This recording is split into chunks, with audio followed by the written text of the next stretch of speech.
Hello guys, and welcome to the NGB video review for Child of Light, the latest downloadable title from Ubisoft. It's Ben here, and just a quick one, the sound from the game clips has been disabled on the PS4 share function for some reason, so unfortunately we can't share with you some of the more gorgeous sounding moments of the game. So, what is Child of Light? It's a downloadable side-scrolling RPG with some puzzle elements, and let's face it, it's got an absolutely stunning art style to it. The game features Aurora, an Austrian princess who needs to save the mysterious world of Lemuria in order to be reunited with her father. Aurora is aided in her quest by Igniculus. He's a small firefly who floats behind her at all times. The great thing about Igniculus is that he's independently playable and can be controlled either using the right stick or a second player altogether. It's a neat little touch that brings a small amount of co-op into the game. The combat in the game is essentially turn-based, but it's got an interesting twist to it. Deceptively simple, it's got a wait time and a cast time, during which if both your enemies and your party's attacks can be delayed if they're struck. It's a great little mechanic that can work in your favour, but also undo any carefully laid plans if it goes wrong. Overall, the combat feels solid.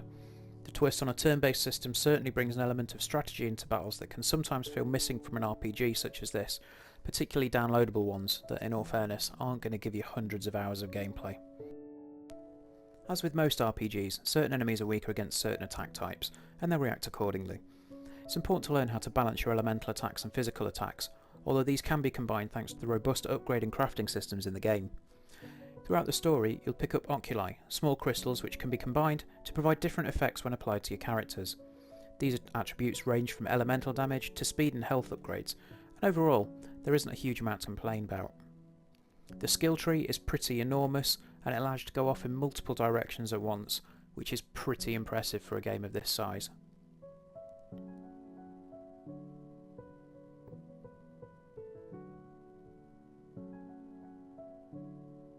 In addition to this, the fast travel map is unlocked fairly early on in the game, and it allows you to revisit any previously seen areas at any point through the pause menu. Controlling Aurora is a fairly straightforward affair. With the flying mechanic opened up within the first half an hour, any hint that this is a platform game goes out the window. There are some very nice gameplay twists that Igniculus provides, including the ability to blind enemies by glowing. This allows Aurora to slip by without being seen. Other tricks include healing your party and slowing down enemies during combat, which just become invaluable really quickly. If there's one thing that I could complain about though, it's the dialogue. Whilst it's well written, the over-reliance on making everything rhyme feels forced at best and downright pretentious at worst. It is a shame because everything else about the game is absolutely wonderfully crafted. The art style is simply breathtaking. Everything in the game looks like concept art, and the hand-drawn feel of it just adds a touch of wonder to everything that's rarely found these days. Each area, while it's a little sparse at times, just begs to be explored, and there's plenty of enemies scattered around if you just want to pick them off and grind your way through it to get some combat experience.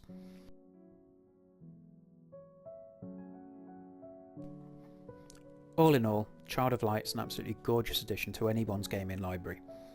With the PS3 and PS4 versions being cross-buy, it's really hard not to recommend it to anybody that's got a Sony home console. If you're willing to look past the slightly irritating rhyming within the dialogue, you'll find an RPG that's enough to keep you entertained for quite a while. It's not going to challenge the likes of Final Fantasy for length, but it's only 16 quid. You can't really complain with that. A game that's well worth your time, if not just to sit back and enjoy any of this wonderful artwork.